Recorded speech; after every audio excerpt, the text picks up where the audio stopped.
Christy anak, nandito ang Kuya Howard mo. Gusto ka raw makausap. Maglalaba po ako ng apron, Nay. Baka po hindi matuyo eh. Wala akong gagamitin bukas. Bakit daw po? Hindi ko alam eh. May kasama, si Lance. Kilala mo rin siya, hindi ba? Naku, paano hindi ko po makikilala sikat na playboy at bad boy yun sa probinsya natin, Nay. Ikaw talaga, mukha namang mabait ang binatang yun eh. Tsaka masayahin, magalang din.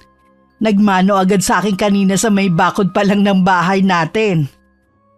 Hay nako, malamang pakitang tao lang po yun, Nay. Basta wala po akong tiwala sa mayabang na lalaki na yun. Nakakaya naman kung hindi mo man lang sila lalabasin, anak.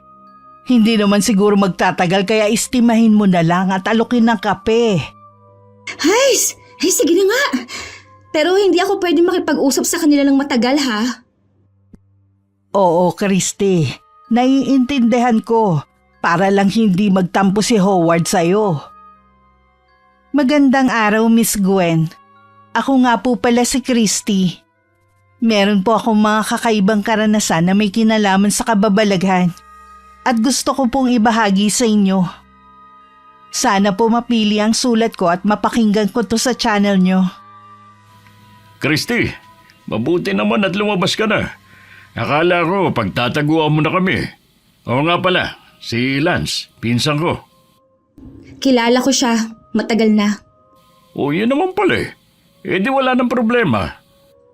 Ano pong ibig mong sabihin, kuya? Hindi na ako magpapaligoy-ligoy pa. Di ba single ka? Single din si Lance, naghahanap ng maliligawan. Naisip ko, bakit lalayo pa siya, di ba? Nandiyan ka lang naman. Nako, hindi ako nagpapaligaw, kuya. Busy po ako sa trabaho at ayoko ng dagdag sakit sa ulo. Grabe ka naman, Chris. Mabait naman ako, tsaka mapagmahal. Naisip ko rin, tama ang pinsan ko. Bakit di natin subukan? Malay mo, magkasundo tayo. Hindi! Sigurado akong hindi tayo magkakasundo dahil bukod sa mayabang ka na, may history pa ng pagiging babaero. May mga pagkakataon talaga na hindi ko makontrol ang bibig ko. Likas na prangka kasi ako. Mukhang nasaktan sila sa sinabi ko pero huli na para bawiin ko pa ang mga nasabi ko na. Si Kuya Howard ang gumawa ng paraan para malipat sa ibang usapan ang atensyon namin ni Lance.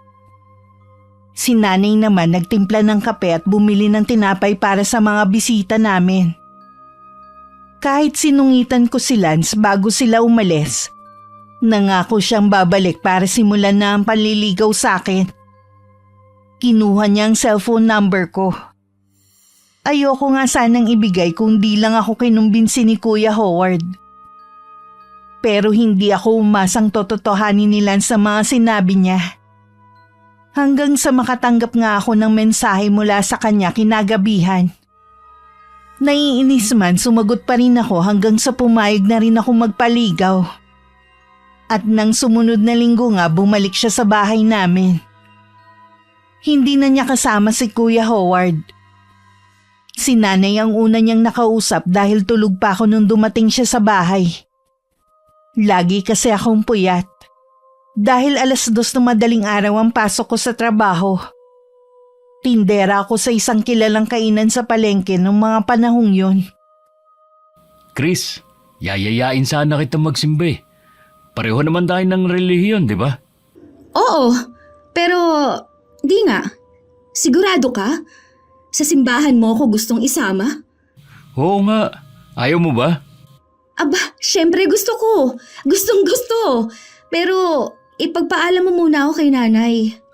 Nako, aprobado ko na kanina pa anak. May tiwala ako dito kay Lance. Basta diretso uwi na kayo dito pagkagaling nyo ng simbahan, ha? Opo, Nay. Iuuwi ko kagad si Christy. Huwag po kayong mag-alala. At salamat po sa pagtitiwala nyo sa akin. Ilang taon din akong single at puro trabaho lang ang inaatupag. Kaya may kaba akong nararamdaman bukod sa excitement. May tiwala si nanay kay Lance kaya panatag na rin ang loob ko na sumama sa kanya. Medyo nahiya pa ako nung may nakita kaming mga kakilala sa simbahan. Nagulat din sila nang makita magkasama kami ni Lance. Ang iba naman binati kami kasi akala nila mag-boyfriend na kami. Pagkagaling sa simbahan, nagyaya si Lance na bumili ng pasalubong para kay nanay at sa mga kapatid ko. Bumili rin siya ng lechon manok at soft drinks. Mabuti na lang at pagdating namin sa bahay, eksaktong nakapagsaing na si Inay.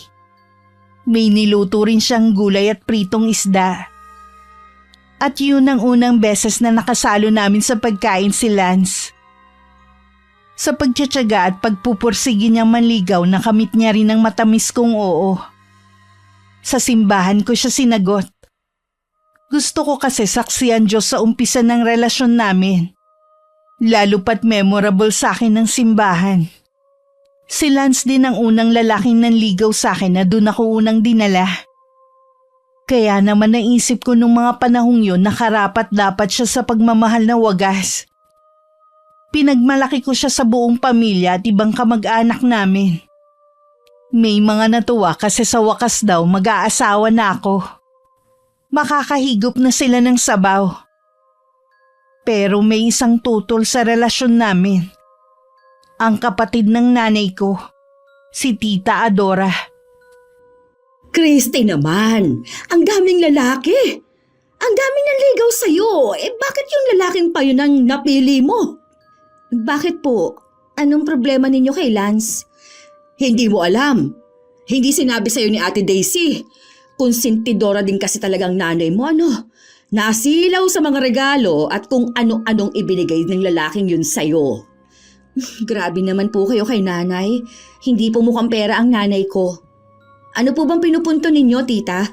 Bakit hindi niyo lang po ako diretsuhin? Matagal ng bali-balita sa probinsya natin na aswang ang mga magulang ng boyfriend mo. At kapag nahawa ka, malamang magiging aswang na rin ang buong pamilya natin. At hindi ako papayag na mangyari yon. Sa totoo lang, napaisip din ako sa mga sinabi ni Tita Adora. Pero mas nanaigang pagmamahal ko kay Lance. Lalo pat malaki talaga ang tiwala ni nanay sa kanya. Kasi nung nanliligaw pa lang siya sa akin, kita talagang malinis at tapat ang intensyon niya. Kahit ang mga kapatid ko at pinsan boto sa kanya. Pero nung unang beses na isinama ko ni Lance sa bahay ng ate niya, hindi ako makatulog. Naalala ko kasi ang mga sinabi ng tiyahin ko. Wala naman ako nakitang senyales na may lahing aswang nga sila. Kahit yung pagkain at bahay malinis. Naisip kong baka chismis lang talaga yun na pinaniniwalaan naman ni Tita Adora. Nang maging kami ni Lance, isa talaga sa mga natuwa si Kuya Howard. Christy, Lance, doon tayo sa bahay mamaya. Nagluto si Mrs. ng pansit. Anong meron, kuya? Wala pa namang may birthday Sinisipag lang ang ate Maylin mo. Imbitahan ko raw kayo na magmerienda sa bahay. At saka tatagay din sana kami ng konti ni Insan. Naku, kunwari pang merienda. Iinom lang naman pala kayong dalawa. Hindi naman kami magpapakalasing, mahal. Magdadrive din kasi ako mamaya pa uwi. Oo nga naman, Neng. Kaya payagan mo na si Lance. Sige na nga. Basta 2 bote lang ng beer, kuya. Tapos, kwentuhan na lang tayo ni na Ate Maylin. Tuwing nasa bahay si Lance, madalas na ganun ang bonding namin. Minsan naman kami ang nagbibigay ng ulam kay na Kuya Howard. Masipag at masarap magluto ang boyfriend ko. Dahil doon, mas lalo ko siyang minahal. Malapit din siya kay nanay at bunso. Parang tunay na ina ang turing niya sa nanay ko. Siguro dahil ulila na siya sa mga magulang. Malambing din si Lance. Ganun daw madalas kapag bunsong anak. Masaya naging simula ng relasyon namin. May plano na rin kaming magpakasal noon. Minsan umaabot ng 1 linggo sa bahay namin si Lance. Doon siya dumediretso pagkagaling niya sa trabaho. At kahit hindi pa kami mag-asawa, ibinibigay niya sa akin ang sweldo niya. Kung may isang bagay na ayoko kay Lance, yun ay ang pagiging sobrang seloso niya. Umabot kasi sa puntong pinatigil niya ako sa trabaho ko. Dahil nagseselos siya sa mga customer at kaibigan ko sa palengke. Nung minsan kasing isinama ko siya doon, nakita niya na maraming bumabate at lumalapit sa akin. Mga suki namin. Binigyan niya yun ng mali siya na nauwi sa pagtatalo naming dalawa. Masyado ka naman, Lance. Mga kaibigan ko lang yun at karamihan, suki namin sa tindahan. Pero mga lalaki pa rin sila, Christy. Kung ayaw mo mag-away tayo palagi, sundin mo na lang ako. Pero paano naman yung trabaho ko? Kailangan ako ng mga amo ko dahil bukod sa ako ang pinakamatagal nilang tindera, paborito rin ako ng mga suki namin. Problema na nila yun. Makakahanap din sila ng kapalit mo. Hindi ka naman mamumroblema sa pera dahil ikaw naman ang humahawak ng sweldo ko. Pwede rin kitang bigyan ng puhunan sa pagtitinda kung gusto mo. Basta dito ka lang sa bahay. Wala akong tiwala sa ibang lalaki. Kahit bata, kaedad mo, matanda, kaibigan mo. Basta lalaki, iwasan mo. Lance! Para wala na kaming pagtalunan pa, sinunod ko na lang ang gusto ng boyfriend ko. Pinayuhan din naman ako ni nanay at ipinaliwanag ko sa amo ko ang sitwasyon. Naiintindihan naman nila ako. Tinupad nga ni Lance ang pangako niya na siya ang mamumuhunan para makapagpatayo ako ng tindahan. Bukod kasi sa trabaho niya bilang pintor, caretaker din siya sa isang malaking bahay. Nasa US ang mga amo niya. Buwan-buwan may natatanggap siyang sweldo. Nagkasundo rin kami mag-loan ng perang lingguhan kung bayaran. Hindi naman kami nagkaproblema sa pagbabayad dahil bukod sa kita niya, maganda rin lagi ang benta ko noon sa maliit kong tindahan.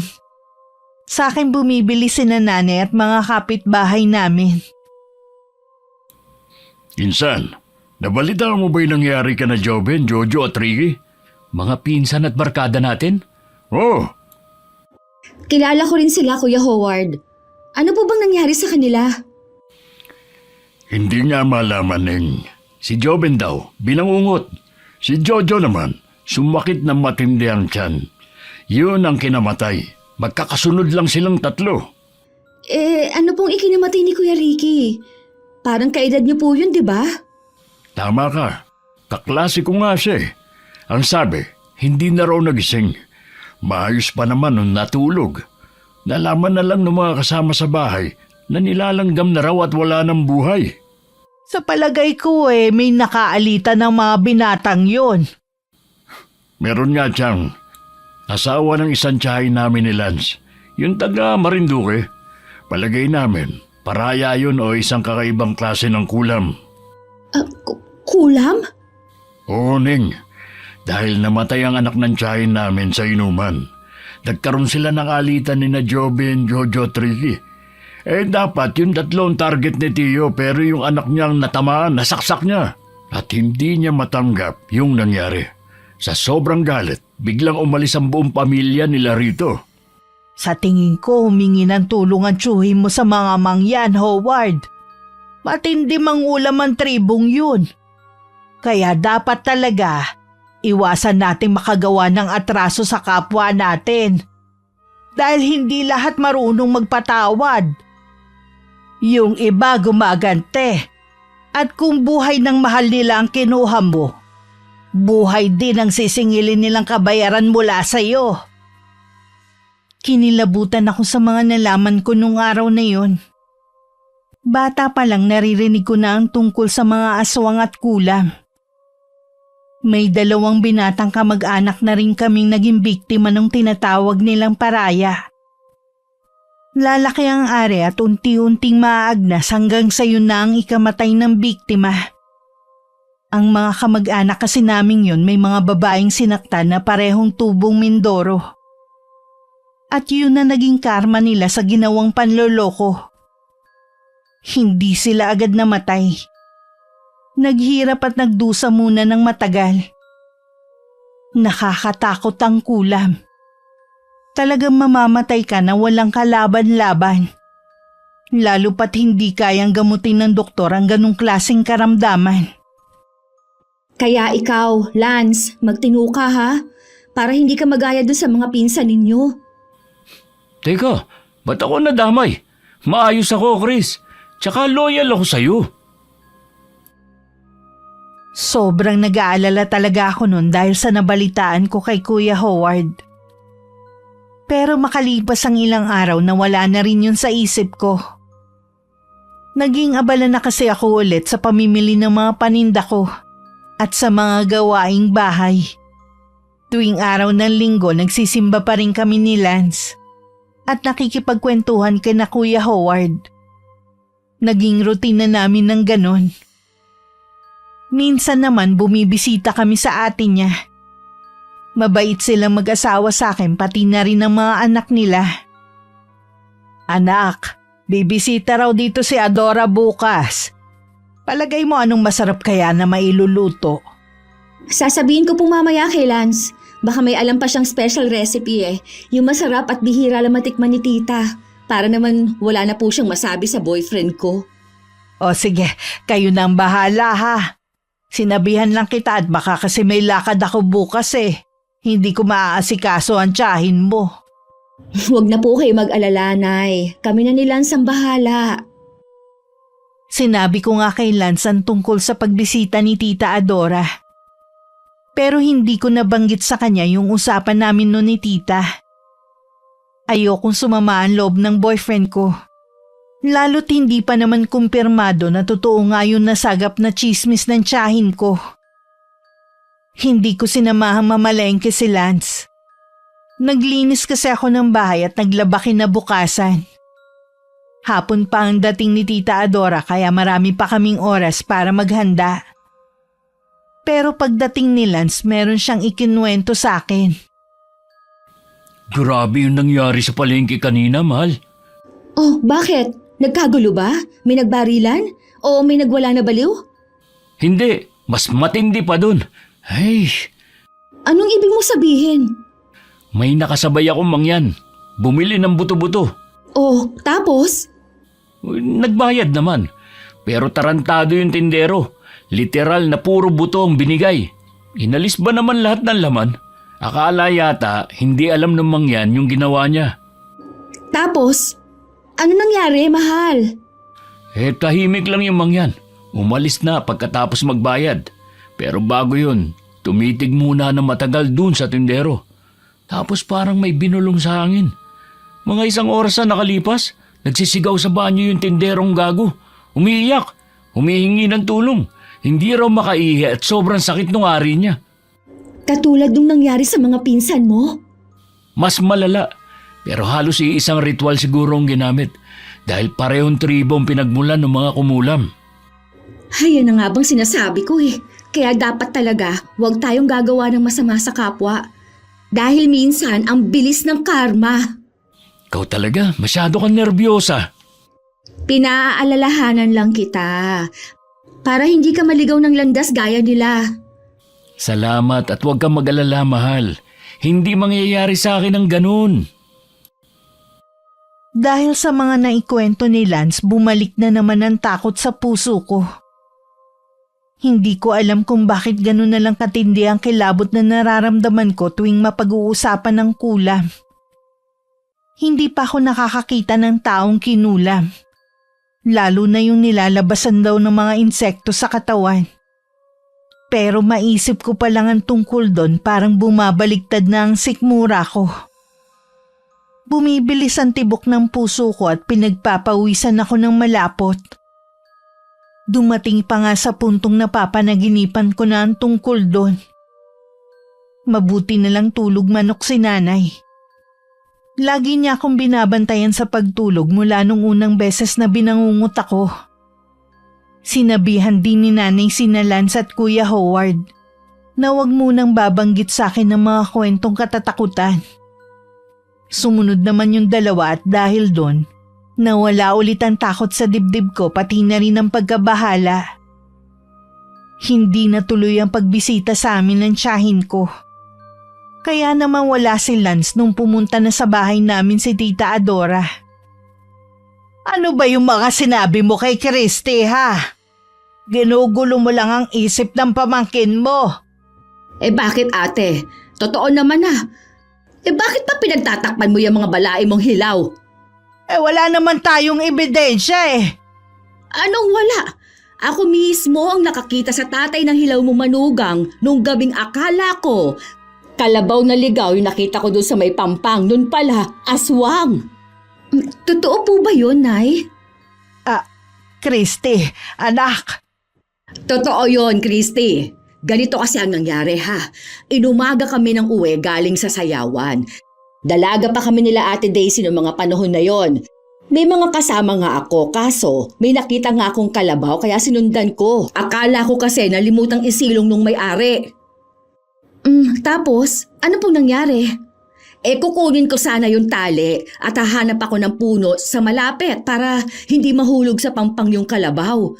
Tapos maya-maya, biglang dumating yung kumpare ni Tatang. Humahangos. May hinahabol daw na tao at doon sa pangpang pumunta. Pero sabi ko, wala akong ibang nakita doon kundi kalabaw lang. Tinulungan niya akong itali yung kalabaw at siya rin yung kasabay kong pauwi. Paano niyo nasabing ang aswang yung tatay ni Lance? Hindi naman agad nalaman. Mga ilang linggo pang lumipas bago nakumpirma ng kumpare ng lolo ninyo. Nung napagkwentuhan na lang ulit. Naulit kasi ang ganong pangyayari at sa ikalawang beses, nasaksihan niya kung paanong nagpalit anyo yung biyenan mong hilaw. Mula sa pagiging tao, biglang naging kalabaw. Hindi ko pa rin alam kung maniniwala ba ako kay Tita Adora ng mga oras na yon.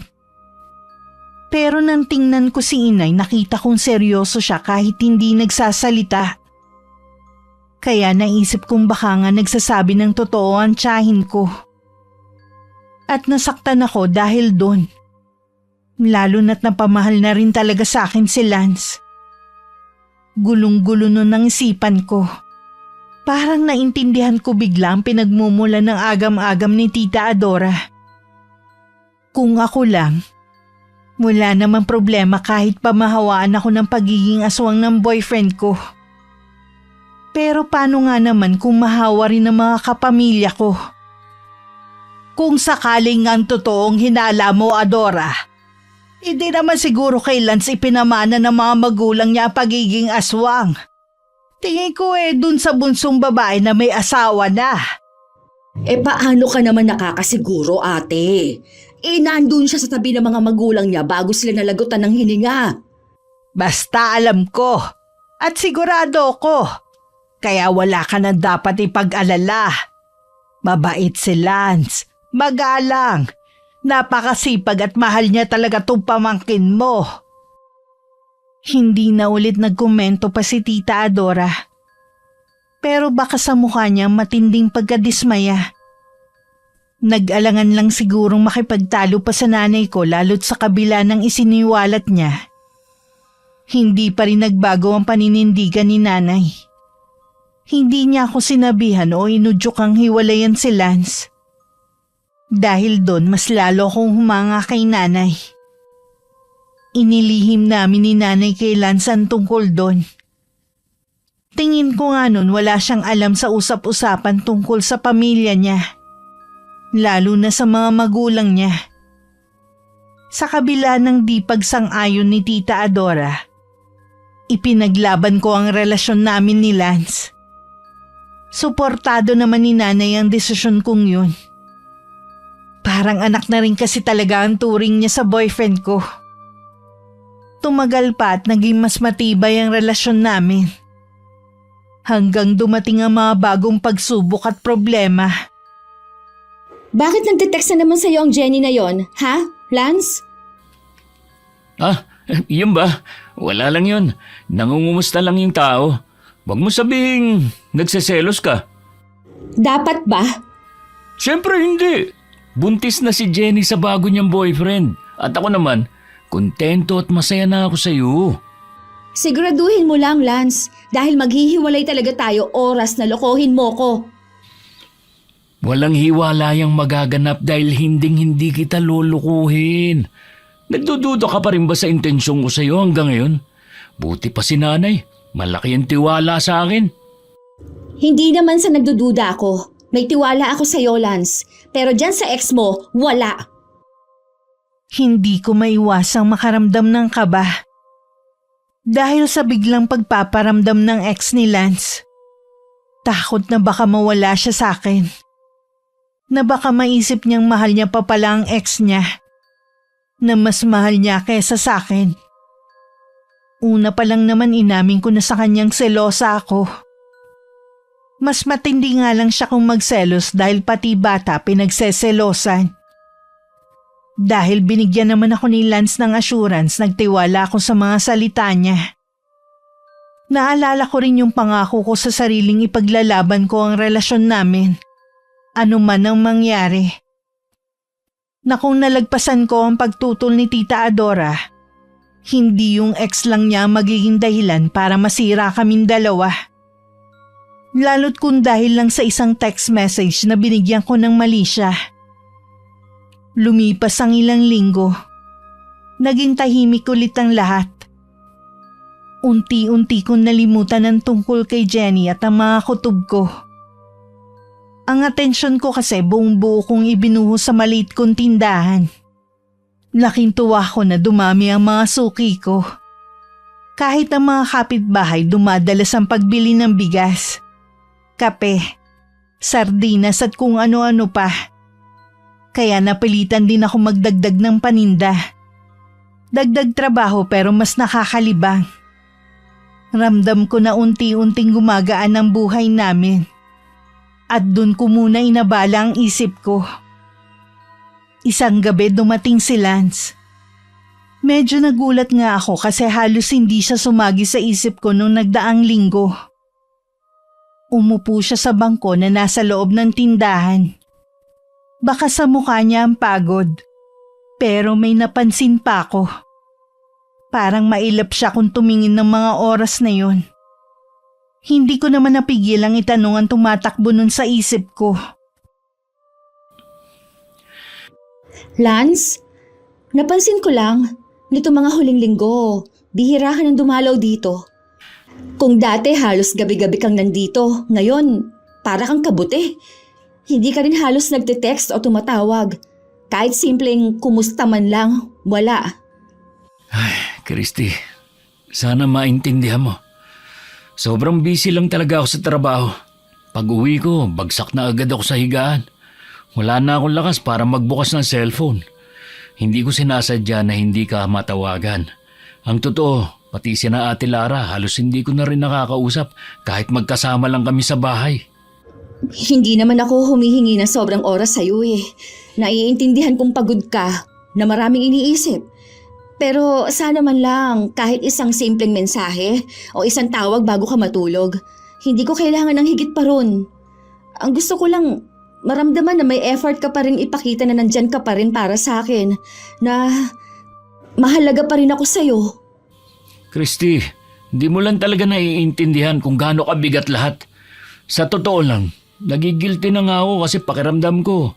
Kulang na ang oras ko para sa'yo. Pero wag mo naman agad isipin na may masama akong ginagawa. Wag mo isipin nagbabago na ako dahil hindi totoo yun. Hindi ko sinasabing may ginawa kang masama. Pero ramdam ko kasi, Lance eh. Ramdam ko na parang may nagbago sa'yo. Sa atin. Kung dati, excited ka palaging pumunta dito. Lagi ka masigla. Ang dami mong dalang kwento. Ngayon, parang may pader na nakaharang sa pagitan natin eh. Parang nawawala ka na sa akin, Lance. Christy, ang dami ko lang talagang iniisip nito nakaraan. Pamilya ko, mga bayarin, trabaho, lahat sabay-sabay. Kung hindi ako nakakapag-text, kung hindi ako nakakatawag, hindi ibig sabihin nun nagbabago na ako.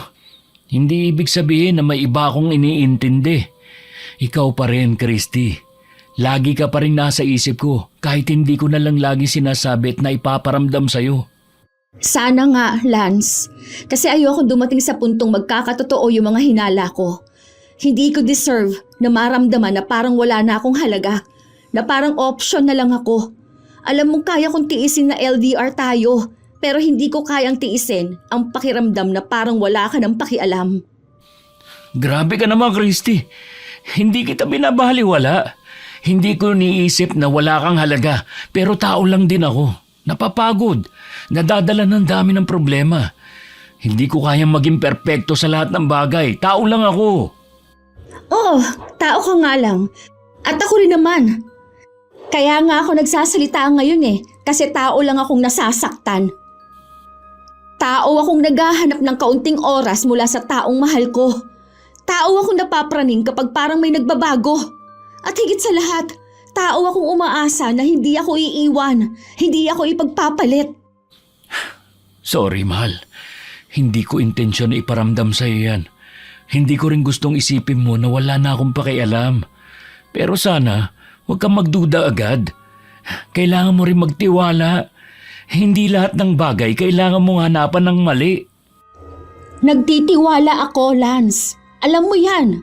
Pero may hangganan din ang tiwala kapag walang kasamang effort. Hindi kasi sapat na salita lang Ang tiwala, hindi lang basta binibigay ng libre. Kailangan may assurance akong matanggap mula sa'yo. Sorry na. Hayaan mo, dadalasan ko na ulit ang pagpunta rito sa inyo. Ayusin natin ang problema, okay? Pero sana rin, huwag mong isipin na may iba. Dahil hindi ko kayang saktan ka. At hindi ko kayang mawala ka sa akin. Nagkaayos din kami ni Lance nung gabing yun. Kaya lang hindi ko maipaliwanag kung bakit may bumabagabag pa rin sa akin. Ang bawat salita ni Lance kahit puno ng pangako parang may tinatago. Nasa pagitan ako na nagtitiwala at nag-aalinlangan. Iniisip kung hanggang kailan ako kakapit sa mga salitang hindi ko alam kung totoo pa nga ba talaga. Pagkatapos ng pag-uusap naming yun ni Lance, nagpakabisi na lang ulit ako. Sa tindahan, sa mga gawaing bahay, at kahit sa mga simpleng bagay na dati halos wala akong oras. Hanggang isang araw naisipan ko magbasa ng mga romance story sa isang sikat na reading app. Doon ko muling naramdaman ang kilig at hilig ko sa pagsusulat. Hinanap ko ang mga lumang notes ko, mga unfinished plot at storyline. Isa-isa kong tinuloy at pinost ko sa social media. Gumawa ko ng account na para lang sa pagsusulat, para may mysterious effect. Gumamit ako ng pen name. Kasi ayoko ring makilala ko ng mga kapamilya at dating kaklase. Ang nakaalam lang ng tungkol doon ay ang malalapit kong kaibigan. Si Lance naman lalo pang naging abala sa sariling buhay. At hindi ko alam kung ako ba ang nagbago. Pero parang unti-unti na rin ako nawalan ng pakialam sa kanya. Lalo na't alam kong simulat sa pool kontra siya sa passion ko sa pagsusulat. Hanggang isang gabi dumating siya sa bahay. Wala siyang dalang pasalubong. Walang sweetness gaya ng dati. Medyo nanibago ko, pero hindi na ako nagtampo. Ang totoo, hindi ko rin siya gaanong na-miss. Christy, may nabalitaan ako. Nagsusulat ka raw ulit, tapos pinopost mo pa online? Totoo ba yun? Oo, Lance. Totoo. Pero dapat nga masaya ka para sa akin Kasi 'di ba, wala na akong oras para magduda, magdemand, o magselos. Sa halip, nakahanap na ako ng paraan para maging masaya sa sarili kong mundo. Hindi ba dapat ganun? Masaya? Christy, ano nakakatuwa ron? Sa halip na makipag-usap ka sa akin, dun mo dinadaan sa mga storya mo lahat ng nararamdaman mo. Hindi ba't parang lumalayo ka lalo sa akin? Para bang mas gusto mong kausap yung mga estranghero kaysa sa boyfriend mo? Hindi ko gustong lumayo sa'yo sa totoo lang. Pero paano pa ako lalapit kung sa tuwing sinusubukan kong kausapin ka, puro pagod, puro dahilan ang sagot mo? Kaya ako nagsusulat ulit kasi hindi ko na nailalabas ang lahat ng nararamdaman ko na hindi ko na masabi sa'yo. Kasi ayaw mo na akong pakinggan Doon ko nararamdaman na may nakikinig kahit hindi ko kilala. At kung hindi mo kayang intindihin yun, Okay lang naman. Hindi mo alam kung gaano kasakit sa akin na marinig yan. Habang ako nagpapakahirap sa trabaho, halos abusuhin na ang katawan para lang may maipundar. Ikaw naman, abala sa pagsusulat ng kung ano-anong bagay. Hindi mo alam kung gaano ako naiinggit, Christy. Naiinggit ako sa mga taong nakakaintindi sa'yo, habang ako, para bang palaging mali. Lance, hindi ko hiniling na magpakahirap ka para lang may maipundar. Ang hiling ko lang, kahit konting oras, kahit konting atensyon. Pero hindi mo na yun maibigay eh. Kaya nga natutunan ko nang hanapin sa ibang bagay ang kasiyahan. Kung naiinggit ka, ibig bang sabihin nun, mas mahalaga sa'yo ang pride kesa sa relasyon natin? Hindi pride ang pinag-uusapan dito, Christy. Respeto ang hinahanap ko. Respeto na sana bago mo ilabas sa mundo ang mga damdamin mo, sa akin mo muna sinasabi. Respeto na sana hindi ka nagtatago ng pagkakakilanlan para magsulat ng mga bagay na alam kong ako ang tinutukoy. Respeto rin ang hinihingi ko, Lance. Respeto na sana hindi akong laging huli sa listahan ng mga bagay na inuuna mo. Respeto na sana hindi mo ako sinisisi sa bawat pagkukulang mo. At respeto na sana hayaan mo akong maging ako. Kasi kung hindi mo kayang tanggapin ang hilig ko, ibig sabihin lang nun, hindi mo ako kayang tanggapin ng buo. Hindi ko kayang makipagtalo pa. Kung ganyan ang iniisip mo, wala na akong magagawa. At umalis siya. Kahit halos wala pang 2 oras ang inilagi niya sa bahay namin. Hindi ko siya hinabol. Sa halip hinayaan ko na lang siyang mag-walk out. Dahil sa sandaling yun, naisip kong baka hindi na kami magkaayos pa ulit. Matapos nga ang mainit naming pagtatalo, akala ko wala nang mas titindi pa sa bigat na nararamdaman ko. Pero hindi pala.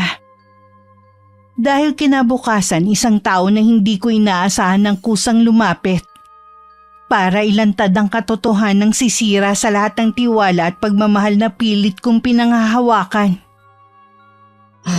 Christy, alam kong hindi ko dapat pinakikialaman ang relasyon ninyo ni Lance pero hindi na ako mapakali eh. Kanina, habang pauwi ako galing sa palengke, may nakita ako. At hanggang ngayon, talagang nanginginig pa rin ako sa galit. Ate, ano po yun? Diretsuhin niyo na ako. Nakita ko si Lance. Kasama si Juvie, yung ex niya nung high school na madalas niyang ikuwento dati. Magkasama sila sa isang maliit na kainan at halos magkatabi pa.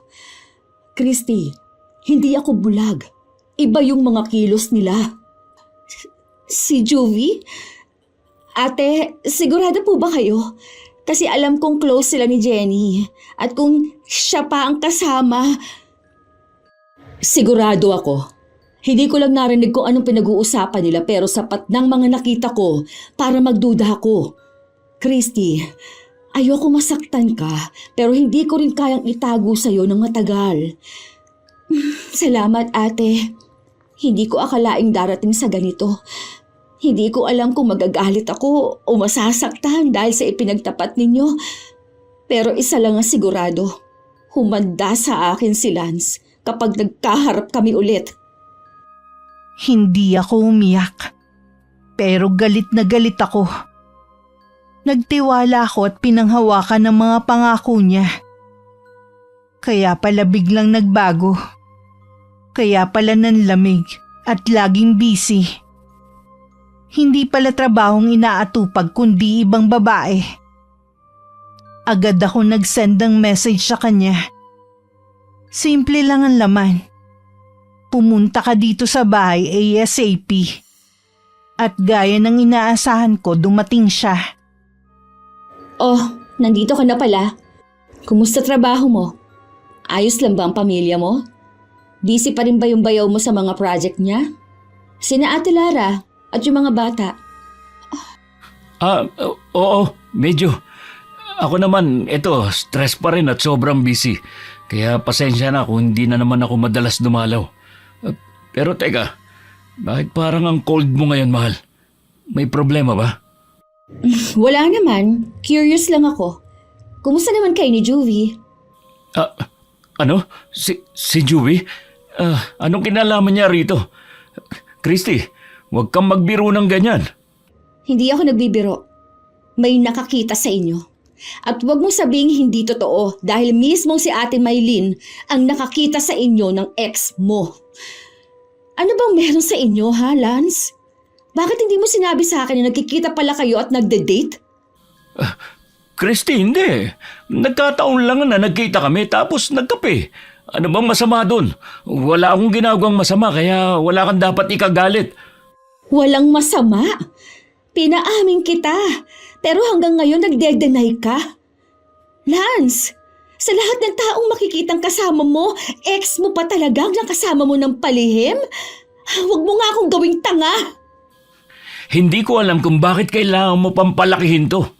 Hindi kita niloloko, Christy. Kaya pwede ba? Huwag kang mag-isip ng kung ano-ano. Biglang sumilip si nanay sa tindahan kaya nanahimik na lang ako. Pinilit kong huwag sumigaw. Huwag humagulgol. Pero sa loob-loob ko parang unti-unting gumuho ang mundo ko.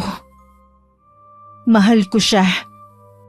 Pero hindi ko kayang itolerate ang panloloko niya at pagdedenay.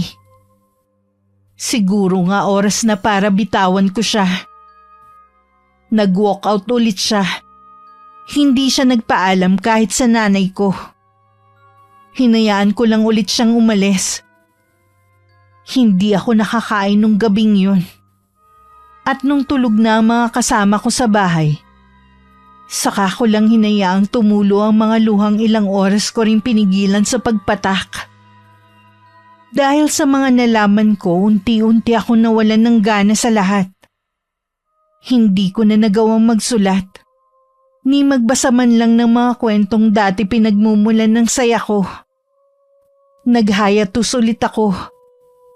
Para bang namatay na naman ang apoy na muling nagpasigla sa akin. At doon parang lalo kong naramdaman ang lungkot at galit na pilit kong ikinukubli sa pamilya ko. Hanggang isang araw may kaibigan ako nag-alok ng trabaho sa kabilang bayan. Impulsive siguro, oo. Pero dala na rin ng sama ng loob ko kay Lance agad kong tinanggap ang trabahong yun. Hindi ko na inisip kung tama ba o mali. Pati yung tindahan hindi ko na rin pinanghinayangan. Basta ang mahalaga sa akin nun makalayo ako kay Lance. Sa mga alaala at sa lahat ng sakit. Hindi na ako nagpaalam sa kanya. Kay mama lang ako nagsabi.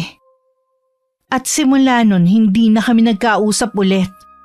Kahit sa chat o text. Pinilit kong magpakabisi sa bagong trabaho ko sa isang factory.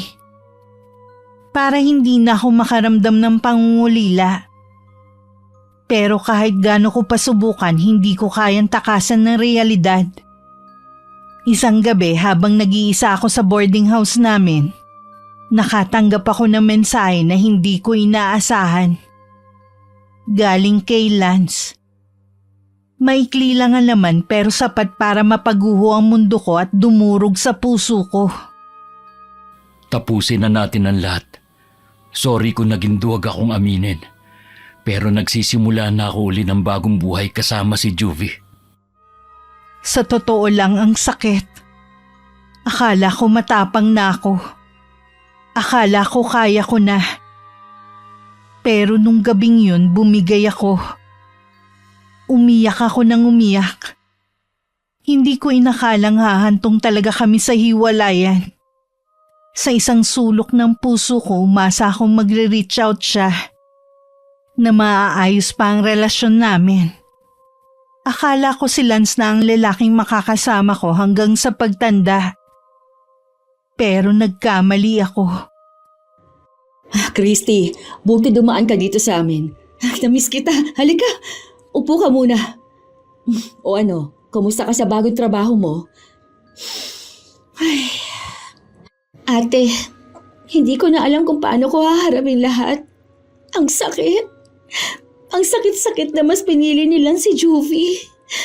Dalaga ako, ate. Habang siya, single mom na. At sa totoo lang, hindi naman kagandahan ang reputasyon. maluho, palengkera pa. Pero siya pa rin ang pinili. Christy, alam kong masakit. Wala akong mahanap na tamang salita para maibsan ang bigat na nararamdaman mo. Pero tandaan mo, hindi sa lahat ng oras, makikita mo ang halaga mo base sa pagpili ng iba. Ang importante, alam mong totoo mong halaga. At kung hindi yun nakita ni Lance, problema niya na yun. Basta tuloy lang ang buhay, okay? Nandito lang ako palagi kapag kailangan mo ng kausap. Pero ate, ang hirap tanggapin. Hindi lang siya basta boyfriend para sa akin. Siya yung taong pinagkatiwalaan ko ng lahat ng meron ako. At ngayon, parang lahat ng yun nabaliwala lang. Normal na masaktan ka. Pero wag mong hayaang lunurin ka ng sakit na yan, Christy. Mag-focus ka muna sa sarili mo. Nasa iyo ang pagkakataon para bumangon ulit. May trabaho ka na, may mga kaibigan ka, may pamilya ka dito. Kung hindi naging totoo si Lance, wag mong hayaang sirain niya pati ang kinabukasan mo. Gusto kong maniwala, ate. Gusto kong isipin na kaya ko. Pero minsan, natatakot akong baka wala nang darating para tanggapin ako at mahalin. Dahil hindi na ako buo. Huwag mong ikumpara ang sarili mo sa kanya o sa kahit kanino. Hindi umiikot lang ang buhay sa isang relasyon, ha? At hindi mo kailangan ng lalaki para maging buo. Mas matatag ka kaysa iniisip mo, Christy. Salamat, ate. Kailangan ko lang yata talagang marinig yan. Siguro nga, oras na para isipin ko muna ang sarili ko. Hindi man agad mawala ang sakit, pero kaya kong piliing bumangon ulit. Umalis ako kay na Ate Maylin na mas magaan ang pakiramdam. Hindi pa rin nawala ang sakit. Pero naramdaman ko na hindi ako nag-iisa. Oo, iniwan ako ni Lance. Pinili niya ang ibang babae. Pero hindi ibig sabihin na tapos na rin ang lahat sa akin. Siguro nga simula pa lang na mas mahirap na laban. Pero alam ko kaya kong harapin lahat ng mga pagsubok na darating sa buhay ko. At nung gabing yun, ipinangako ko sa sarili kong hindi ko hahayaang sirain ni Lance sa mga pangarap ko. Hindi ko hahayaan ng pag-ibig na nagdulot ng sugat ang siyang magdidikta ng kinabukasan ko. Sa totoo lang hirap na hirap akong mag-move on. Lalo ako nalungkot nang maalala kong kinailangan kong isarado ang maliit kong tindahan noon. Tindahan na pinaghirapan ko. Pero isinuko ko para makalayo kay Lance. Nasanay akong lagi siyang nariyan. Lagi kong kasama. At sabay naming pinaplano ang kinabukasan. Pero pinilit kong bumangon. Pinilit kong kalimutan ang masakit na nakaraan. Mabilis na lumipas ang mga buwan. Halos hindi ko namalayan. Isang araw nakatanggap ako ng text mula sa ate ni Lance. Iniimbitahan niya ako sa birthday ng bunsong anak. Ayoko sanang pumunta dahil siguradong naroon si Juvie. Pero sabi ni Ate Maylin, invited din sila ni Kuya Howard. Christy, halika na. Sama ka sa birthday party. Hindi pwedeng wala ka, ha? Kahit pa anong nangyari, pamilya pa rin tayo sa paningin ng ate ni Lance. Ate, hindi ko alam. Siguradong nandoon si Juvie. Ayoko na sanang makita pa sila eh. Baka hindi ko kayanin. Huwag kang mag-alala. Kasama mo kami ni Howard. Hindi ka nag-iisa. Tsaka, wala kang kasalanan. Bakit ka matatakot? Kung may dapat na mahiya, hindi ikaw yun, kundi sila. Pero ate, paano kung hindi ko mapigilan ng sarili ko? Paano kung bigla akong sumabog sa harap nila? Chris, kung mangyayari man yon, nasa tama ka. Nasa panig ka ng totoo. Huwag mong hayaang matakot ka sa presensya ng babaeng umagaw sa boyfriend mo. Sige na nga, sasama ako. Pero sana tama ang desisyon ko na ito. Buti na lang saktong day off ko noon. May dala kaming regalo at pasalubong. Close din naman ako sa ate ni Lance at sa mga pamangkin. Kaya kahit papano masarap sa pakiramdam na inimbita nila ako. Si Lance hindi niya ako kinausap. Hanggang tingin lang siya. Pero kung selosa ako nun, mas lalo palang selosa si Juvie. Halos hindi niya inaalis ang mga mata niya sa akin. May mga inuman pero hindi ako uminom. Tahimik lang ako nakikihalubilo sa mga bisita na kakilala ko. Hanggang sa nalasing si Juvie. At doon nagsimula ang eksenang hindi ko inaasahan. Hoy, Christy! Abat ang lakas ng loob mong pumunta rito, ha? Akala mo kung sino kang api-apihan? Sa'yo ba talaga si Lance? Sa akin na siya ngayon. Kapal na mukha mo! Ikaw na nga yun ang agaw, ikaw pa tumiga ng manghamon? Proud ka ba, ha? Kasi ako, hindi. Dahil ipinagpalit lang pala ako nila sa isang palengkera, hiwalay sa asawa at mukhang bakla. Ginawa mo pa siyang kabet, Juvie. Ang tindi mo rin. Anong sabi mo? Ulitin mo nga! Alam kong narinig mo. Bakit ka pa uulitin hindi ka naman bingi? Hindi ako natatakot sa tulad mo. Ikaw ang sumira ng relasyon namin. Ikaw ang dahilan kung bakit nagbago si Lance. Pero hindi ibig sabihin matitinag ako sa mga patutsada mo. Kung akala mo rin na matatakot ako sa mga salita mo, nagkakamali ka. Ako na ang mahal ni Lance ngayon. Kung mahal ka nga niya, bakit kailangan mo pang lasingin ang sarili mo para ipamukha yun sa akin? Ang taong sigurado sa pagmamahal, hindi nag-aaksaya ng oras patunayan yun sa iba. Kaya kung ako sa'yo, tumahimik ka na lang, Juvie. Nakakaya ang eksenang yun. Si Lance halos hindi makatingin sa akin. Hiyang-hiya siya sa nangyari lalo at sa harap ng mga bisita ni Ate Lara. Lumapit siya sa akin at halos pabulong na nagsalita. Christy, patawarin mo ako.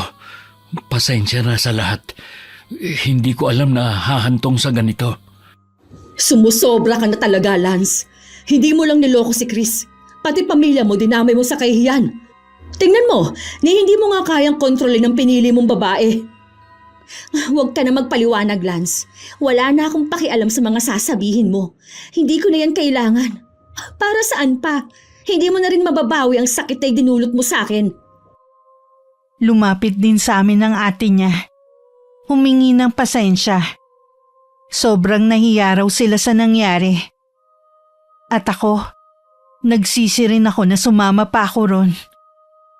Pero sa isang banda, buti na rin. At least nailabas ko ang galit ko sa jowa ng ex ko.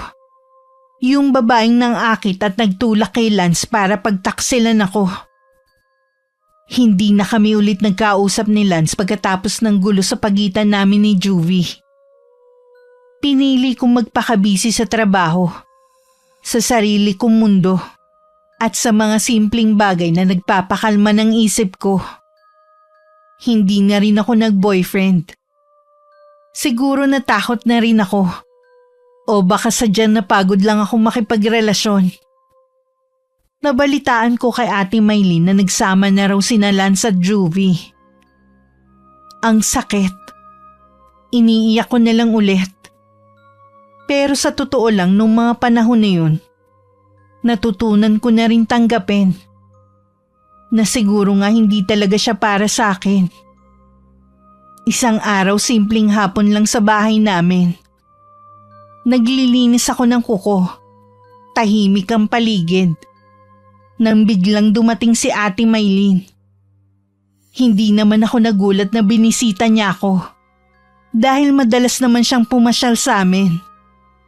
Pero kinilabutan ako sa kakaibang ngiti niya nung mga oras na yun. Kaya napakunot noo ako habang nakatitig sa kanya.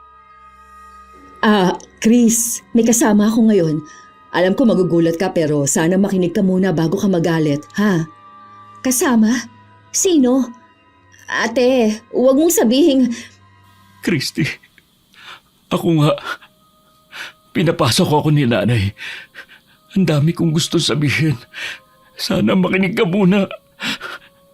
Lance? Ikaw? Ang kapal din ng mukha mo magpakita pa rito. O ano na? Umiiyak ka ba kasi niloko ka rin ni Juvie? Aba, sinong tanga ngayon? Kinarma ka lang, Lance. Christy, please. Nagkamali ako. Oo, niloko niya ako. Pero iba ka. Ikaw ang minahal ko. Ayokong matapos tayong ganito. Bigyan mo pa ako ng isang pagkakataon. Isang pagkakataon? Lance, ilang beses na ako nagbigay sa'yo noon. Pero anong ginawa mo? Binaliwala mong lahat. Pero Christy, hindi ko kayang wala ka. Wala akong katahimikan, wala akong direksyon. Sa'yo lang ako naging totoong masaya. Kung totoo yan, bakit mo ko iniwan? Bakit mo ko ipinagpalit? Huwag mo na akong gawing option ulit, Lance. Hindi ako panakipbutas. I know my worth, kaya umalis ka na. Hindi siya agad umuwi. Nakipag-inuman pa siya sa mga tito ko na kapitbahay lang namin. Halatang gusto niyang manatili pa malapit sa akin. At nung nalasing siya, Christy, patawarin mo na ako. Sige na. Kalimutan na natin lahat. Magsimula tayo ulit. Hindi na ako magpapadala sa tukso, pangako. Ikaw na lang talaga. Lance, hindi na ako galit sa'yo. Pero ayoko na. Hindi ko na kayang ibalik ang dati. Naka-move on na ako. Kung gusto mo, pwede tayo maging magkaibigan. Pero hanggang dun na lang. Kaibigan? Christy, hindi ko kayang maging kaibigan ka lang. Pero kung yan ang gusto mo, wala na akong magagawa. Minsan, kailangan nating tanggapin na hindi lahat ng mahal natin para sa atin. Hindi tayo ang itinadhana. Mahal pa rin kita, Christy. Kahit na ano mangyari. At ako, pinili ko na mas mahalin ang sarili ko. Kaya tama na, Lance. Hindi na kita kayang mahalin ulit. mabilis na lumipas ang mga taon mula nung huling pag-uusap namin ni Lance. Hanggang sa nagkaroon ng hindi inaasahang pandemya na nagdulot ng pangamba at kilabot sa lahat. Lalong nawalan ng pag-asang magkakayos kami ni Lance. Kung nagkataon na hindi siya tumigil sa panunuyo sa akin, baka bumigay rin ako. Bago sumapit ang pandemic, nakabisita pa ako kay Lance kasama ang isang kaibigan. At doon wala na talaga akong maramdamang galit. Wala na ring pait. Para bang naghilom na ang sugat. Nagkaroon kami ng pagkakataong mag-usap ng maayos. Closure ika nga. Kaya masasabi kong maayos na naging paghihiwalay namin. Walang sigawan, walang iyakan, walang sumbatan. Kapwa na namin tinanggap na baka hindi nga talaga kami para sa isa't isa. Patapos na ang pandemic na may sinagot akong manliligaw. Sa panahong yun, nalaman ko rin na may bagong girlfriend si Lance. Simple lang daw yung babae. At ayon sa mga usap-usapan, siya raw ang kauna-unahang boyfriend nun. Ang sabi pa ni Reto raw ng asawa ng ate ni Lance. Dahil may sarili na rin akong love life nun, pinili kong maging masaya para sa kanya. Iniisip ko baka ang bago kong boyfriend na nga rin talaga ang taong itinadhana para sa akin. Isang hapon habang nagkukwentuhan kami ni Ate Maylene. Ate, kumusta na si Lance? Si Lance. Sabi ni Ate Lara, balak na raw niyang pakasalan si Josephine. Mukhang seryoso na talaga siya sa bagong GF. Napangiti ako. Pero aaminin ko may konting kirot pa rin ako nararamdaman sa puso ko. Alam kong wala na akong karapatan pang makaramdam ng ganon. Lalo't may boyfriend na rin akong nagpapasaya sa akin. Kaya pinili kong sarilinin na lang yon. Hindi ko na ipinalam kay Ate Maylene. Lumipas ulit ang mga buwan na halos hindi ko namamalayan. Isang araw bago ang kasal ni Lance, nakatanggap ako ng imbitasyon mula sa ate niya. Pero nagpa siya akong huwag pumunta. May parte sa akin na gusto kong masaksihan siyang ikinakasal. Pero may bahagi rin na nagsasabing baka hindi ko kayanin. Na baka masaktan pa rin ako. Naalala ko bigla yung gabing na panaginipan ko si Lance. Sa panaginip ko nakita ko namatay siya. Paggising ko umiiyak ako. Kinabahan ako bigla. Hindi ko alam kung bakit ganun pero parang napakalinaw ng lahat. Parang hindi lang basta panaginip. Lalo pa akong kinilabutan nang napanood ko ang mismong video ng kasal nila ni Josephine. Yung mga sinabi ni Lance sa asawa niya parang nagbibilin siya. Jo, sana kahit mawala ako, magpatuloy ka pa rin sa buhay. Magpatuloy ka sa paglilingkod sa Panginoon. Huwag mong hayaang malungkot ka dahil lang wala na ako.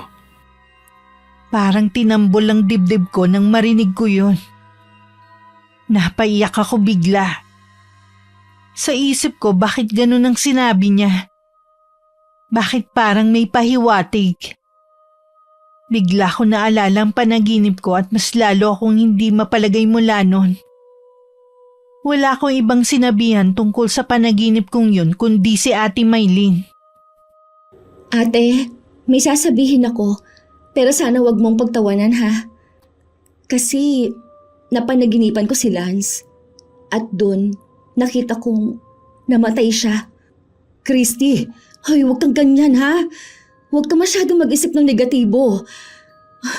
Hindi maganda na dinadala mo yan sa loob mo. Baka stress lang yan. Alam kong gusto niya lang akong pakalmahin. Pero sa tono ng boses niya ramdam kong kinabahan din siya. Malapit sila ni Lance sa isa't isa kaya sigurado ako nag-aalala rin siya. Naghiwalay kami ng boyfriend ko. Nahuli ko siyang may ibang babae. Parang bumalik tuloy lahat ng sakit na naramdaman ko nun kay Lance. Sa aming dalawa siya lang ang nagkaroon ng tinatawag na happy ending. Ikinasal siya. Nagkaroon ng bagong buhay. Samantalang ako iniwan. Nasaktan at muling bumangon na mag-isa. Pero akala ko lang pala. Dahil isang umaga may kumatok sa pinto ng bahay namin. Kuya Howard? Christy, pasensya na kung biglaan ang pagpasal ko. Alam kong matagal na kayong walang komunikasyon ni Lance. At siguro ayaw mo na rin makarinig ng kahit anong balita tungkol sa kanya. Pero hindi ko kayang hindi sabihin sa iyo to eh. Naalala mo ba kung anong araw ngayon? Birthday niya? Oo, birthday niya. Alam kong marami kang magandang alaala tuwing dumarating ang petsang ito. Pero kailangan mo malaman, Chris. Si Lance, may sakit siya. Ano to kuya? Biro ba to? Matagal na kaming wala ni Lance at matagal ko nang tinanggap na may iba na siya sa buhay. Pero bakit ngayon? Bakit sa birthday niya, saka mo sasabihin sa akin to? May sakit siya? Anong klaseng sakit? Chris, seryoso ako. Hindi ako pumunta dito para magbiro. Maiintindihan ko kung magagalit ka. May karapatan ka rin magduda. Pero nakita ko siya kahapon. Ang laki ng binagsak ng katawan niya. Hindi na siya kasing lusog ng dati. At kahit ako, nahirapan tignan ng pinsan ko sa ganong kalagayan. Natulala ako. Ayoko sanang maniwala pero nakita ko ang katotohanan sa mga mata ni Kuya Howard. Kaya pagkaalis niya agad ako nag-message sa ate ni Lance para mangumusta. At ilang minuto lang bigla na lang tumawag sa akin si Ate Lara. Christy, salamat nag-message ka. Siguro panahon na rin para malaman mo ang totoo. Pagkatapos ng kasal nila ni Josephine, akala namin magiging maayos na ang lahat. Pero isang buwan lang ang lumipas eh. Biglang nagkasakit si Lance. Namayat siya nang hindi namin maintindihan kung bakit. Nawalan siya ng lakas at dumating sa punto na hindi na niya kaya magtrabaho. Nakakaya raw sa mga biyanan niya. Kaya nag-request siya na dito na muna siya sa bahay namin ulit tumira. Ate Lara, hindi ko alam ang sasabihin ko. Parang ang bigat-bigat pakinggan. Si Lance, naalala ko pa kung gaano siya kalakas dati. Masayahin, masigla.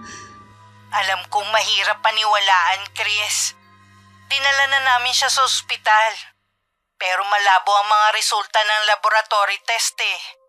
Walang siguradong sagot ang mga doktor. Sinubukan pa namin magpa-second opinion. Pero pareho rin ang lumabas. Para bang tinatago ng katawan niya ang mismong dahilan ng sakit. Kaya ngayon, araw-araw siyang naghihirap. At kahit si Josephine hirap na rin tanggapin ang sitwasyon nila. Grabe ate, ang dami kong nararamdaman ngayon. Naiinis ako dahil bakit parang sa dulo ng lahat ganito pa ang nangyari kay Lance. Kahit iniwan niya ako, kahit sinaktan niya ako, hindi ko kayang isiping pinaparusahan siya ng ganito. Christy, naiintindihan ko. Oo, maraming pagkakamali si Lance.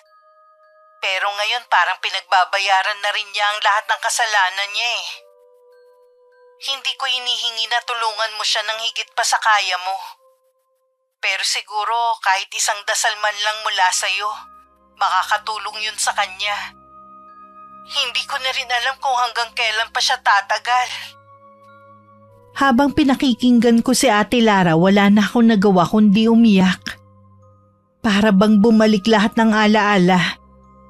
Lahat ng sakit. At ang kakaibang takot sa puso ko lalo't naalala ko na naman yung tungkol sa panaginip ko.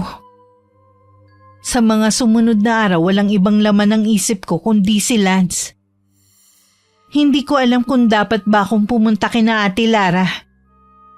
Kung kaya ko na ba siyang makita ulit. Ang tanging malinaw lang sa akin, hindi rin pala siya nagkaroon ng happy ending. At sa isang banda parang mas lalo ako nasaktan. Makalipas ang 1 linggo, naging bisita ko si Ate Maylene sa bahay namin. Hindi ko alam kung bakit ako biglang kinabahan nang makita ko siya. Pero ramdam kong may mahalaga siyang sasabihin. Chris, dadalawin namin si Lance kina Ate Lara. Gusto mo bang sumama? Alam kong mahirap para sa'yo pero baka ito na ang tamang panahon para makumusta mo siya ng personal. Ate, hindi ko alam kung kaya ko eh. Pero sige, sasama ako. Gusto ko rin siya makita, kahit sandali lang. Tahimik lang kami sa biyahe. Kasama rin namin si Kuya Howard. Parang lahat kami may kanya-kanyang iniisip. At walang gustong magsimula ng usapan. Hanggang sa makarating kami sa bahay ni Ate Lara. Nagulat siya nang makita kami. Pero agad niya kaming pinatuloy. Tinawag niya si Lance.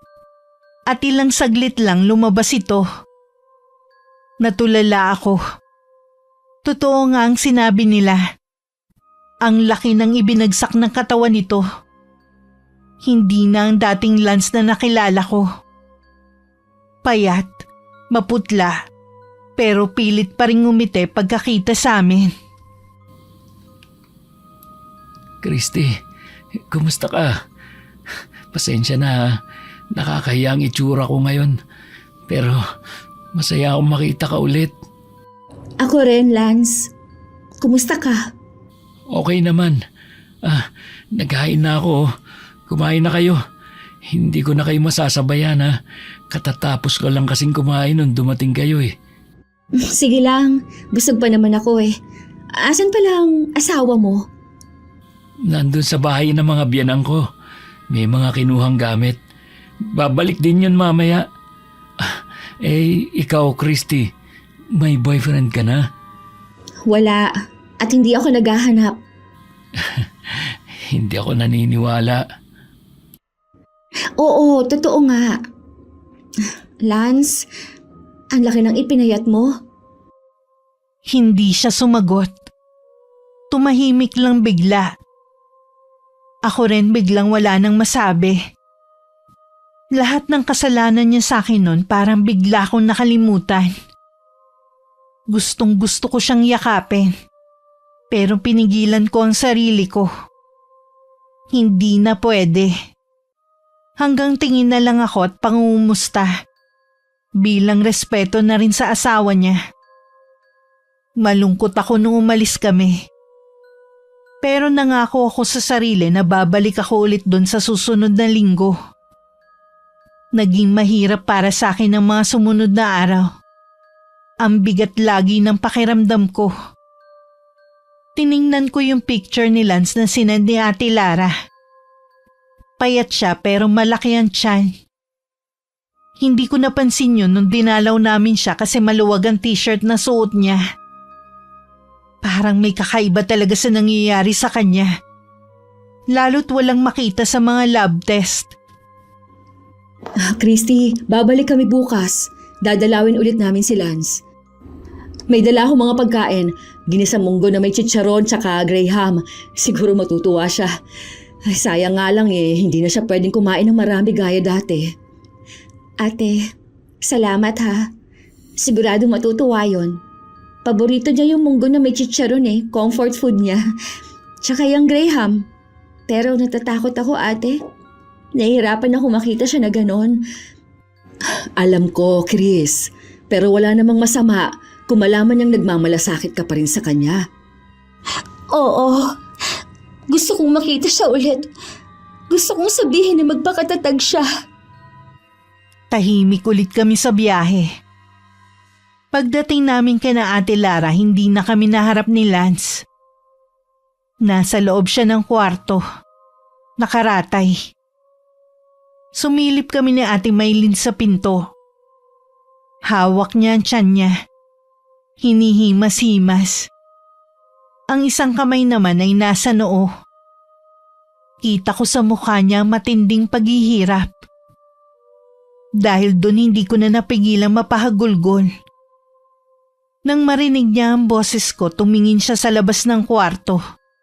Pero hindi nagsalita. Pilit siyang ngumiti. At napangiti rin ako habang umiiyak. Nakilala niya ang boses ko. Bakit ganito ang nangyayari? Bakit ganun yung lab test? Hindi ko rin alam ang sagot, Chris. Ate, gusto ko siyang lapitan, hawakan sa kamay, at sabihang lumaban pa para sa asawa niya, para sa pangarap niya na magkaroon ng anak. Gusto kong sabihing magpakatatag siya. Pero nahihiya ako kay Josephine. Gawin mo ang bulong ng puso mo, Christy. Hindi mo kailangan mahiya. Baka makatulong yun kay Lance. Matagal din naman ang pinagsamahan ninyong dalawa. Lumapit kami ng bahagya sa pinto at sumilip ulit. Ayoko pang umalis pero kailangan na naming umuwi. Hindi ko itinuloy yung gusto kong gawin. Naduwag ako. Sa tricycle pa uwi, hindi ko napigilang umiyak. Ewan ko pero ang bigat ng pakiramdam ko.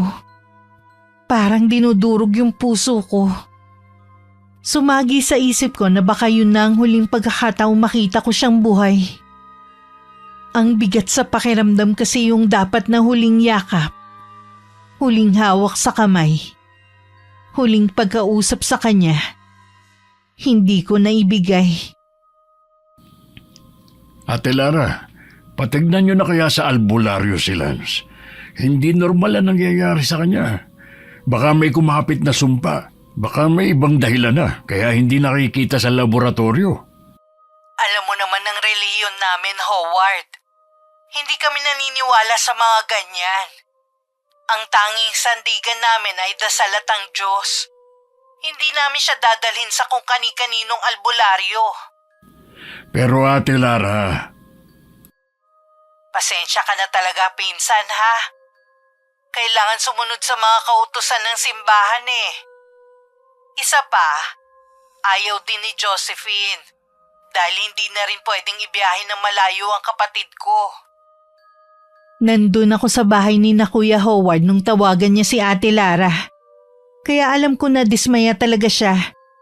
Ramdam ko may sama ng loob si Kuya Howard. Pero pinili niyang wag nang makipagtalo. Tahimik muna siyang uminom ng tubig saka kami kinausap ni Ate Maylin. Alam nyo, kahit ayaw nila, dadaling ko pa rin ang litrato ni Lance sa kakilala kong mahusay na albularyo. Kailangan ko malaman kung tama ba o mali ang kutob ko. Hindi ako mapalagay. Baka hindi talaga sakit ang dahilan kung bakit nagkaganon si Insan. Wala ko naisagot kundi isang mahinang pagtango bilang pagsang-ayon. Kasi sa totoo lang, ganun din ang kutob ko. May kakaibang nangyayari kay Lance. Halos lagi akong puyat. Hindi siya mawala sa isip ko. Lagi rin akong umiiyak. Sa kusina habang naghuhugas ng plato. Sa kwarto bago matulog. Habang naglalaba at kahit habang nagkakape ako. Lalo na pag naaalala ko yung mga masasayang sandali namin sa bahay. Yung lambingan, tawanan namin sa umaga, yung panonood ko sa kanya habang nagluluto siya at marami pang iba. Hanggang isang madaling araw bandang 3:00 yun. Naalimpungatan ako dahil tumunog ang cellphone ko. Tumatawag si Ate Lara. Christy, pasensya na sa istorbo. Wala na si Bunso. Pumanaw siya kagabi pa bandang 11:30. Lance!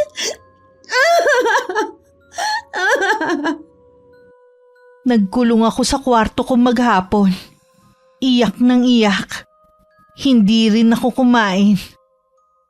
Parang tumigil ang pag-ikot ng mundo. Hindi ako makapaniwalang wala na siya. Ang lalaking kahit sinaktan ako may puwang pa rin sa puso ko. Kinagabihan pumasok si nanay sa kwarto ko. Naabutan niya akong nakatihaya. Nakatitig lang sa kisame habang basa ang mukha at unan ng luha. Ano nangyari, anak? Nay, si Lance. Patay na po siya. Ano? Kailan pa, Christy? Diyos ko! Napasinghap ng malakas si nanay at sabay kaming humagulgol habang yakap-yakap niya ako. Parang tunay na anak na ang turing niya kay Lance. Kaya alam kong masakit din sa kanya ang nalaman. Pupunta kami ng mga tita mo sa unang lamay ni Lance. Sasama ka ba, anak? Hindi, Nay. Hindi ko pa siya kaya makita na nasa ataol. Hanggang sa araw ng huling lamay ni Lance para akong robot. Hindi pa rin nagsisink in sa akin ng lahat. Ang katotohanan wala na siya. Na hindi na siya babalik. At hindi ko na makikita pa kahit kailan. Nagpunta kami ni na Ate Maylin sa huling lamay ni Lance. Ang daming tao. Doon ko lang talaga nalaman kung gaano karami ang nagmamahal sa kanya. Sabi ni Ate Lara galing daw doon si Juvie. Kaaalis lang nung dumating kami. Sa totoo lang takot ako sumilip sa patay na nasa loob ng kabaong. Pero kay Lance, hindi. Tinitigan ko pa siya. Matagal. At halos matumba ko kung hindi lang ako naalalayan ni Ate Lara. Gusto kong pigilan ng sarili kong umiyak lalo na't naroon ng asawa niya. Ayokong makita ni Josephine na ganun kalalim ang epekto ng pagkawala ni Lance sa akin. Pero hindi ko napigilan. Ang mga luha ko tuloy-tuloy na nagsipatakan habang nakaharap ako sa kabaong niya. Nagpunta ako sa banyo at doon ako humagulgol ng humagulgol. Naalala ko lahat mula sa umpisa. Nung time na isinama siya sa amin ni Kuya Howard. Hanggang sa magkaroon kami ng maayos na hiwalayan. Napakabata pa ni Lance para mamatay. Naalala ko rin yung sinabi sa akin ni nanay na baka kaya hindi kami yung nagkatuluyan dahil baka hindi ko raw kayanin. Kapag ako yung asawa niya nung mga panahon nagkasakit siya hanggang sa tuluyan na lagutan ng hininga. At tama nga siya. 5:00 na ng madaling araw nang umuwi kami ni na Ate Maylin. Nagpahinga lang saglit tapos naghanda na ulit para makipaglibing. Sa simenteryo hindi na napigilan ni Ate Lara na mapahagulgol. At doon ko lang nakitang umiyak si Josephine. Kagaya ng huling beses na dinalaw ko si Lance, hindi ko nagawang lapitan siya. Kahit sa huling pagkakataon. Binuksan ang kabaong niya. Humawak sila sa mga paa niya. Gusto ko rin sanang gawin yun. Gusto kong ipadama kay Lance na mahalaga siya sa akin. Hanggang sa huling sandali niya sa mundo. Pero naduwag na naman ako. Kaya tahimik na lang akong umiyak mula sa malayo.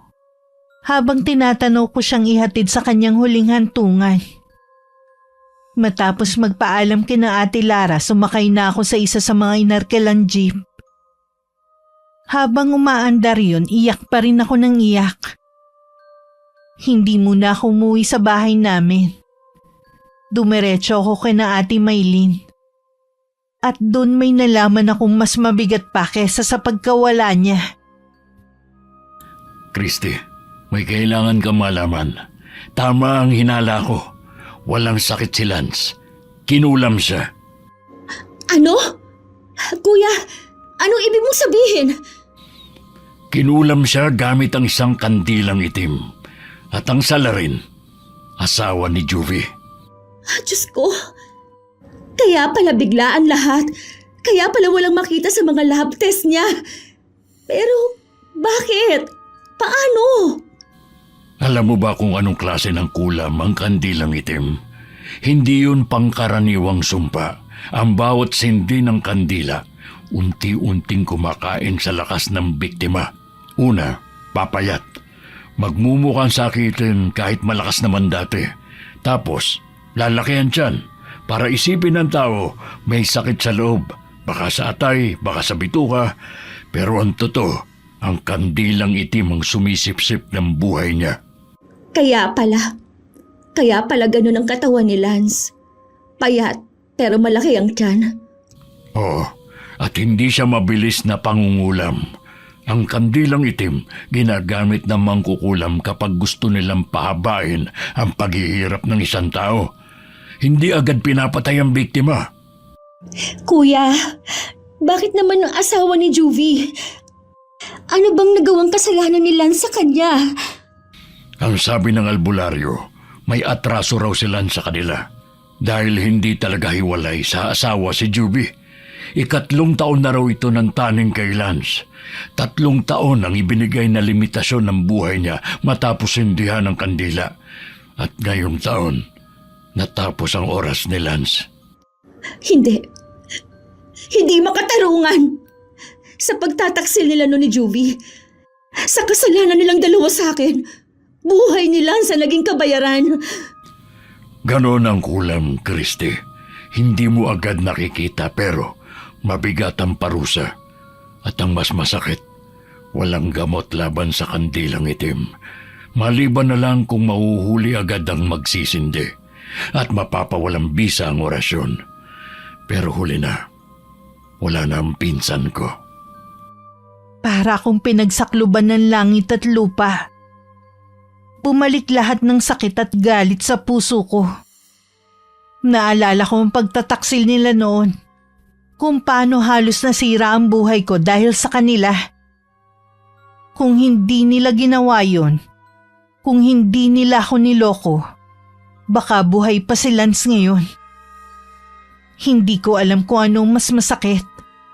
Ang makita siya naghirap hanggang sa uli. O ang malaman na sinadya talaga ng ibang tao ang lahat ng yun. Kuya, may ganun palang klase ng kulam. Ang tagal ng pagpapahirap. Para lang parusahan hindi lang ang biktima, kundi pati ang pamilya nito. Oo, hindi basta-basta ang kandilang itim. Habang nauupos ang kandila, nauubos din ang lakas ng biktima. At sa bawat pagsindi, nagsisimula ulit ang paghihirap nito. Kaya hindi tuloy-tuloy ang sakit ni Lance. Minsan medyo nagiging maayos siya. Akala ni na Ate Lara gumagaling na. Pero sa oras na sindihan ulit ng asawa ni Juvie ang kandila, babalik na naman ang sakit ni Lance. Parang pinaglalaruan ang buhay niya. Diyos ko, kawawa si Lance. 6 na buwan pa lang silang kasal ni Josephine.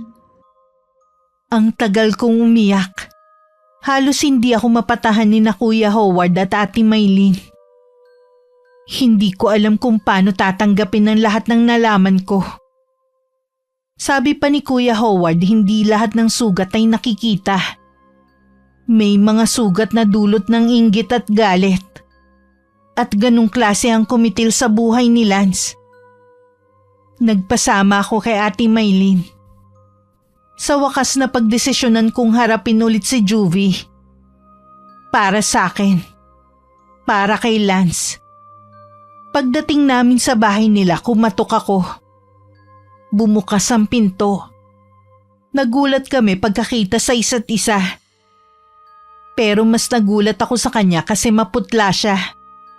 Parang wala ring gana sa buhay.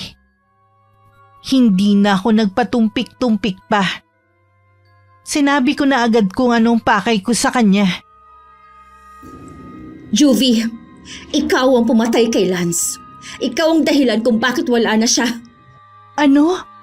Christy, anong sinasabi mo? Hindi ako. Huwag ka na mag-deny. Alam ko na ang totoo. Kinulam si Lance gamit ang kandilang itim. At asawa mo ang may kagagawan. Kung hindi dahil sa'yo, hindi sana nangyari sa kanya yon. Kung hindi dahil sa kalandian mo, hindi sana napaagang kamatayan niya. Christy, patawarin mo ko. Hindi ko alam. Hindi ko alam na aabot sa ganito. Oo, kasalanan ko. Ako may sala sa pagkawala ni Lance. Pero maniwala ka, hindi ko sinadya. Hindi ko alam na ang asawa ko ang... Anong hindi sinasadya, Juvie? Ikaw ang nagdala ng lason sa buhay niya. Ikaw ang dahilan kung bakit siya napahamak, kung bakit siya namatay. Christy, totoo, kasalanan ko. Pero hindi ko hiniling sa asawa ko na gawin yun kay Lance. Nung iniwan ko siya dati, galit na galit siya. Sabi niya kapag hindi ako bumalik, may kapalit. Akala ko puro pananakot lang. Akala ko wala siyang lakas ng loob na gumawa ng masama. Pero mali pala ako ng inakala. Alam mo, Juvie, hindi sapat ang sorry. Hindi mabubuhay nun ulit si Lance. Hindi niyan mabubura ang mga gabing paghihirap niya habang unti-unti siyang pinarurusahan ng kulam. Christy, maniwala ka sa akin. Wala na akong balak balikan ng asawa ko noon. Kasi alam kong wala rin ako magandang kinabukasan sa kanya. Wala siyang trabaho. Sobrang seloso. Palaging nananakit. Kaya pinili ko si Lance. Kasi kilala ko na siya. Si Lance ang first love ko. Pero nung nalaman ng asawa ko, doon na siya nagbanta. Kaya ako nakipaghiwalay kay Lance kahit mahal na mahal ko siya. At hinayaan mo lang na mangyari yun? Hinayaan mong si Lance ang sumalo ng lahat ng galit ng asawa mo? Oo, mali ako. Oo, naduwag ako. Natakot ako sa asawa ko. Natakot ako saktan niya ako. Pero hindi ko alam na si Lance ang magiging kapalit. Hindi ko alam, Christy. Kung alam ko lang, sana ako na lang. Sana ako na lang ang namatay at hindi si Lance.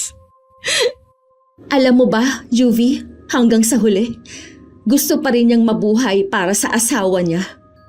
Para kay Josephine. Hindi niya alam na may nakasulat na palang tatapusin na ang buhay niya. Hindi niya alam na habang pinipilit niyang maging matatag, may kandilang unti-unting nauupos kasabay ng pagkaubos ng oras niya sa mundo. Christy, sorry. Patawarin mo ko. Kung may magagawa lang ako para ibalik si Lance, kaso wala na. Araw-araw nagdurusa rin ako. Hindi ako matahimik. Hindi ako makatulog. Masakit, di ba? Pero tandaan mo, Juvie, hindi ikaw ang tunay na biktima rito. Si Lance. Siya ang namatay. Siya ang inagawan ng buhay. Si Ate Maylin nakatingin lang sa amin ni Juvie. Wala siyang masabi. At ako nakatayo sa may pinto. Nanginginig sa halo-halong emosyon na nararamdaman ko ng mga oras na yon. Hindi ko alam kung sasampalin ko ba si Juvie o yayakapin. Pero sa huli, tinalikuran ko siya. Hindi ko kayang manatili pa ron. Hindi ko kayang pakinggan pa ang paulit-ulit niyang paghingi ng tawad. Habang palabas kami ng gate, parang naririnig ko pa rin ang boses niya. Paos, puno ng takot, puno ng pagsisisi. Pero wala na. Huli na ang lahat. Wala na si Lance. Lance, sana naririnig mo ang mga salitang hindi ko masabi noon. Sana marinig mo ngayon. At sana, kahit saan ka man naroroon, malaman mong mahalaga ka sa akin hanggang sa huli. Pagkatapos namin magkausap ni Juvie, hindi pa rin ako mapakali. Ang dami pa ring tanong sa isip ko. Kaya nagpa siya akong yayain si Ate Maylin sa albularyong kakilala ni Kuya Howard. Kailangan kong marinig mula sa matandang yun mismo kung ano ba talaga ang ginawa kay Lance. Abay, mabigat ang kaso ng kaibigan ninyo. Hindi basta-basta lang ang paggamit ng kandilang itim. Isa ito sa pinakamabangis na uri ng kulam. Ano po ba talaga ang ginagawa ng kandilang yon? Kapag sinindihan ng kandilang itim, bawat patak ng wax nito ay parang sumpa na tumatagos sa kaluluwa ng biktima. Hindi agad lumalabas ang sakit. Unti-unti lang, dahan-dahan. Minsan, taon ang binibilang bago tuluyang kunin ng buhay ng biktima. Kaya, hindi madaling makita ng mga doktor o kahit sinong ordinaryong tao mga sintomas nito. Kaya pala parang bigla na lang siyang nanghina kahit sinasabi ng mga doktor na wala naman siyang malubhang sakit. Sino po ba ang gumagawa ng ganyang uri ng kulam? At bakit kailangan pa ng kandilang itim? Ang kandilang itim ay hindi ordinaryong kandila. Ginagawa ito sa pamamagitan ng dugo at abo ng hayop na inihahalo sa itim na wax. Yun ang dahilan kung bakit napakalakas ng epekto. At ang gumagawa lang nito ay yung mga mangkukulam na bihasa sa paggamit ng itim na mahika. Hindi ito kayang gawin ng baguhan. Yung gumawa nun kay Lance, galit na galit siya. Hindi lang nito basta gustong parusahan si Lance. Gusto nitong maranasan niya ang matinding sakit sa loob ng panahong ginawa niyang taning ng buhay ng biktima. Ang kandilang itim ay kadalasan ginagamit dahil sa sobrang selos, paghihiganti o obsesyon. Kung matindi nga ang obsesyon ng taong yun, gagawin niya lahat para mawala ang nakikita niyang hadlang sa kanyang buhay pag-ibig. Wala pa na talagang laban si Lance. Talagang nakatakda na siyang mamatay sa oras sa sindihan ng kandilang yon. May laban sana kung nalaman niyo agad. May paraan para kontrahin ang kulam pero mahirap kapag taon nang lumipas. Ang taning na 3 taon na nabanggit, totoo yun. At kung natapos na ang taning, wala nang makakapigil pa sa sumpa. Kukunin at kukunin siya ng kadiliman. Nang marinig ko yun, parang lalong nadurog ang puso ko. Tahimik na nagdasal si Ate Maylin habang hawak ang kamay ko. Samantalang ako napayuko na lang. Humahagulgul sa harap ng albularyo. Ang nasa isip ko nung mga oras na yun kung may hustisya pa ba para kay Lance. Pagkatapos namin makausap ang albularyo, nagtagal pa kami sa bahay nito. Ang bigat ng aura ng paligid, ang amoy ng usok, ang mga antigong bagay sa maliit niyang kubo, at ang salita niyang puno ng hiwaga at talinhaga. Christy, Maylin, ang kulam na ginamit sa mahal niyo sa buhay ay malupit. Naiintindihan ko ang galit na nararamdaman ninyo pero Kung naghahangad kayo ng ganoong klase ng pagganti, lalo lang kayo malulugmok sa kadiliman. Pero paano po, Tang? Paano magkakaroon ng hustisya ang pagkamatay ni Lance? Hindi magandang panlaban ng paghihiganti sa paghihiganti. Kung gaganti kayo ng masama, magbubunga lang yon ng iba pang masama. Ang tama at makapaghihilom na hakbang ngayon ay ang magdasal para sa ikatatahimik ng inyong mga puso at isipan. Salamat po, Tang. Salamat po sa payo. Hindi kami papayag na maging katulad nila. Kaya nga po kami nandito para maghanap ng sagot sa mga katanungan at hindi po para ibalik sa mangkukulam ang kasamaan. Bago kami umalis, nagpasalamat kami ulit sa matandang albularyo. Umuwi kaming may lungkot pa rin sa puso. Pero mas naliwanagan na sa lahat na nangyari. Nagpa siya akong lisanin muna ang aming lugar, Miss Gwen. Kailangan kong lumayo. Hindi para takbuhan ng utang o ano paman, kundi para hindi ko maalala palagi si Lance. Nagtrabaho ako ng 3 taon sa Maynila. Tuwing may araw na nalulungkot ako, tinatawagan ko sina Ate Lara, Ate Maylin at Nanay. Nangako ako sa sarili na pagbalik ko sa amin, pupuntahan ko agad si Lance. Uuwi ako kapag handa na ang puso ko. Wakas,